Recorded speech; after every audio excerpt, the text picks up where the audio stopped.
మీరు ఇదివరకు కొంచెం లావుగా ఉండేవారు, అలాగే మిమ్మల్ని చాలా మంది ట్రోల్స్ కూడా చేశారు. ఇప్పుడు మీరు చాలా ఫిట్ అండ్ యంగ్ గా ఉన్నారు. అంటే జనరల్ గా ట్రోలింగ్ చేసినప్పుడు సో డిప్రెస్ రన్నింగ్ రేసా మన ఇద్దరి మధ్యలో? అంటే జనరల్ గా ట్రోలింగ్ చేసేటప్పుడు డిప్రెస్ ఫీల్ అవుతారు కదా సార్. మీరు ఎప్పుడైనా సాడ్ ఫీల్ అయ్యారా? ఒకవేళ సాడ్ ఫీల్ అయి ఉంటే మిమ్మల్ని మీరు ఎలా మోటివేట్ చేసుకున్నారు?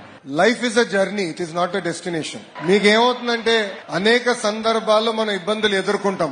సమాజం మన ఒక రకంగా ఒక సందర్భంలో చూస్తుంది, ఇంకో సందర్భంలో ఇంకో రకంగా చూస్తుంది. అది మనందరం ఇక్కడ ఛాలెంజ్ గా తీసుకోవాలి. నేను ఒక గోల్ పెట్టుకున్నా, నేను ఇది సాధించాలి అని నేను ఒక గోల్ పెట్టుకుని ఆ గోల్ వైపే నేను పరిగెత్తా. నన్ను అవమానించినా, నన్ను ట్రోల్ చేసినా నేను పట్టించుకోలే. సింగిల్ ఎజెండాతో నేను ఫోకస్ చేశాను. ఈ మధ్యన నేను చూస్తున్నా కొంతమంది పిల్లలు కొంచెం మార్కులు తక్కువ వచ్చినాయని, లేదంటే ఒక ఎగ్జామ్ లో ఫెయిల్ అయ్యారని ఆత్మహత్య చేసుకునే పరిస్థితికి వస్తున్నారు. That is not correct. ఎందుకంటే మన ఇంట్లో తల్లిదండ్రులు చాలా ప్రేమతో మనం పెంచుతున్నారు, మన కోసం అనేక త్యాగాలు చేసి మనని ఈ స్థాయికి తీసుకొస్తున్నారు. అది మనందరం గుర్తుపెట్టుకోవాలి.